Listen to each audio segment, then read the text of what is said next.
Today I'm going to share with you a new, simple, but I think worthwhile asset diversification strategy that our company, Nomad Capitalist, and me personally are using to make our business more flexible, reduce costs, possibly have some capital appreciation on some money, and open me up to more residence and citizenships possibly. This is my asset diversification strategy from one entrepreneur to another. I'm going to tell you what it is right now.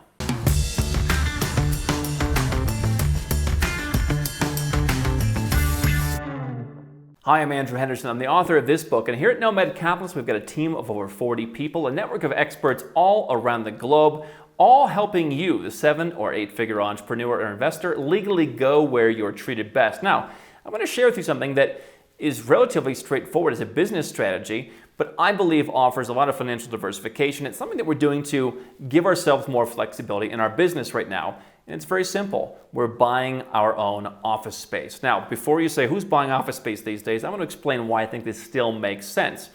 Now, our company, Nomad Capitalist, has grown from just a handful of employees not that long ago to now closing in on 50 people, and we're continuing to grow. We're continuing to open up new markets and look at hiring people in new places. But we've got basically 3 core places where we do have a majority of our team, and we've largely become pretty formal in how our team is run in those places. And so what I'm looking at is the idea of buying properties right now at a time when, well, a year ago, people were still holding onto their properties, holding onto their prices. I've started to see some deals in markets like Belgrade, for example. We have closed an excellent deal, well under 2,000 euros per square meter, actually under $2,000 per square meter, in probably the most prestigious part of the city, one of the best addresses in the city. And so in a city where real estate has historically been rather expensive, where prices often don't budge, we've seen some bargains in places like Belgrade. We've seen cities like Tbilisi come back, in some cases well below $1,000 per square meter in great city center locations. And we're looking at other markets where we feel that we can get good deals. Now, people say office space is dead these days, and that may be true in places like New York. What I'm seeing is that while I imagine the remote work phenomenon will continue into other parts of the world, I think that other parts of the world are less interested in this or a little bit behind the curve than are places like New York or London or Sydney. You've seen that a lot of the places where we operate have been perhaps a bit more flexible about people going into the office. And I think in some of the markets we operate, people actually want to go into an office. There are some of the cultures where we're operating where people are saying, that's what we're used to, we'd like the idea of an office. And I think that in some of those markets, Eastern Europe, for example, I think Asia is another example, you're going to see, especially in developing Asia, people are building more office inventory. And if you look at the trend in places like frontier markets, let's take Cambodia, for example, lots of office inventory coming online. And I think that's been relatively successful. So I'm looking at office property as a place where, although it is slowing down globally, number one, I'm a big believer in buying in core locations, great locations, city center locations where there could be future opportunities to convert property into hospitality. I'm seeing tourism numbers in places like Georgia and Serbia before the pandemic looking very good, particularly in places like Georgia. You're seeing tourism from a lot of unconventional places that are not Western, i.e. Chinese visiting Serbia, i.e. people from the Arab world, Middle East, North Africa visiting Georgia, in addition to Western tourism that was growing pre-pandemic. I think that will come back. And I think if you're buying in great locations, you can potentially have property that is flexible. Could be residential, could be hospitality in the future, could be office space. The benefit you have in a lot of these places is much more lenient zoning laws in terms of what you can do with your property. Now, you're probably not going to put an Airbnb in the middle of a building that's otherwise office space, but I think you do have some flexibility going forward in some of these spaces where remote work is less appealing, people are getting back to the office, and people are not working from home as much. Well, the first reason why I'm doing this is, I think, a very important business word that I was talking to a client of mine about that he brought up, which is distraction. To me, renting office space, particularly in emerging world countries where, yes, you can start people out at lower salaries, which allows you to hire more people and then scale them up to excellent salaries as you go. In some cases, the government costs are lower. You can get tax incentives, as we have in some places, to hire people. But one of the challenges is if you're renting, you might have some guy who grew up in the village who now moved into the city. His uncle, died and gave him his apartment in the most beautiful part of the city center. You're renting it from him. And he may leave you alone. I've generally never had any issues with that, but it may be, hey, I'm coming by, can you put the cash underneath a rock? That is often a distraction.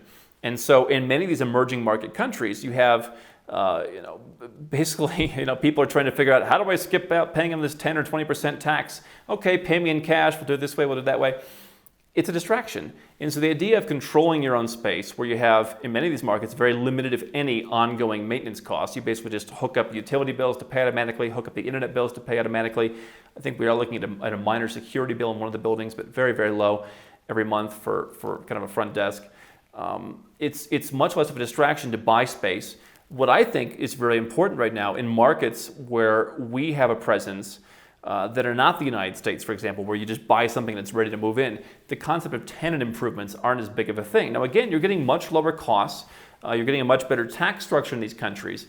But you're often on your own when it comes to renovations. Now, if you've seen our office tour for our current office in Belgrade, Serbia, it's very nice. It's very nicely done. But there are things I would want to do differently. And so as we build out our own space, I think what's beautiful is you can build it exactly what you want.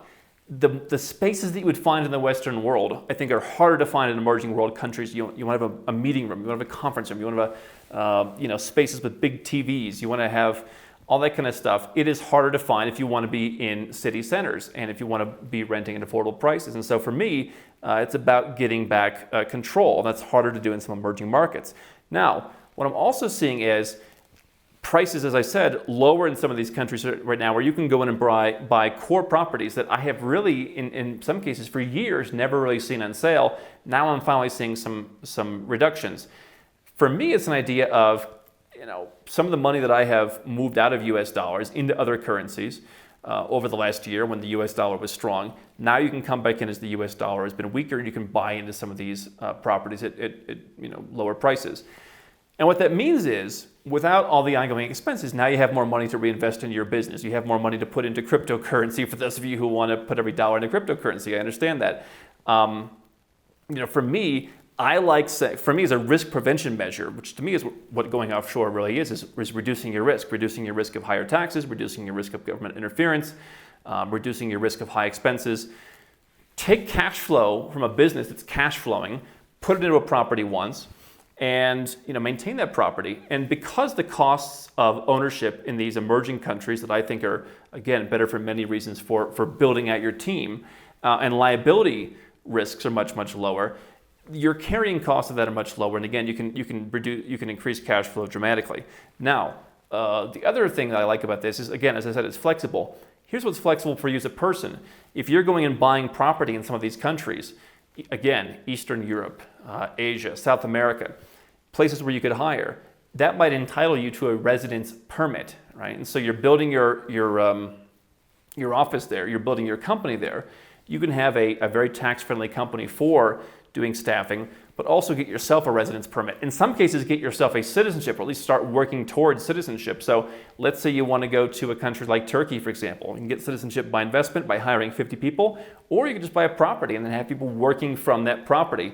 And so depending on where you live, depending on where you are coming from, you can do this and actually protect some of your assets by putting them overseas, diversify into other currencies, put more business assets on the balance sheet. One thing people often ask me is, what do you think about owning assets in a foreign corporation? I say in many cases, owning personal investments in a foreign corporation puts you at a tax disadvantage. But there are some situations in the countries that I'm talking about where buying office space in their local corporation could be done very tax efficiently. And so you can take money that's already in a foreign corporation, such as if you're an American and you can't take all the money in your company out, reinvest it. Use those retained earnings to reinvest in office space. If you can take the money out, use it to keep some money that is shielded. Now you've got some money that's in your company. Potentially, it's not only it's not in your main company, but it's in a staffing company. So let's say your main company is in the UAE, but you hire people in Armenia, for example. You can have a company where your workers in Armenia get paid. It's very tax friendly. That company owns your Armenian office, and there can be some good tax benefits to doing that. Plus, for those of you who want to own real estate in foreign structures, it's not only someone suing or someone going against your main company. Now you've got it protected in this smaller kind of staffing company. And so that could potentially be a benefit. Depending on how you structure it, these assets in some countries may be legally non-reportable. that may not be in a corporate structure, but there's ways to have legally non-reportable assets. And again, it can all be done very tax friendly. So for me, this is something that I'm looking at. I know some of you are disappointed I don't put every single dollar into cryptocurrency, but for me, what I like doing is reducing risk. Business is going well, or maybe if you're in the crypto business or whatever else, take some profits off the table, put it in an asset. Now you don't have any more fixed expense in terms of that office. And that's something that we've been looking at doing.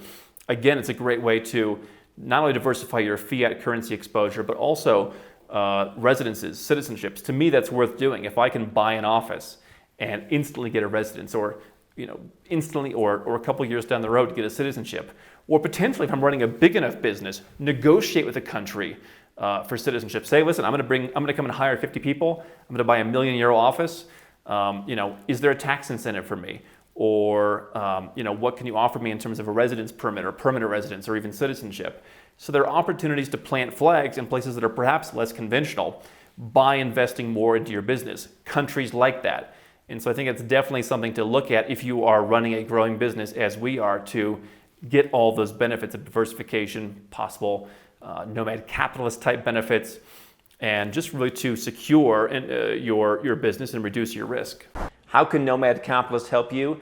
4 ways. Number 1, subscribe to our channel and click the notification bell to make sure you get our new video every day. Number 2, get a copy of Nomad Capitalist, the book. You'll learn a lot of my personal experiences over a dozen years of studying this stuff, as well as exactly some of the strategies that you can use to build your Nomad Capitalist plan.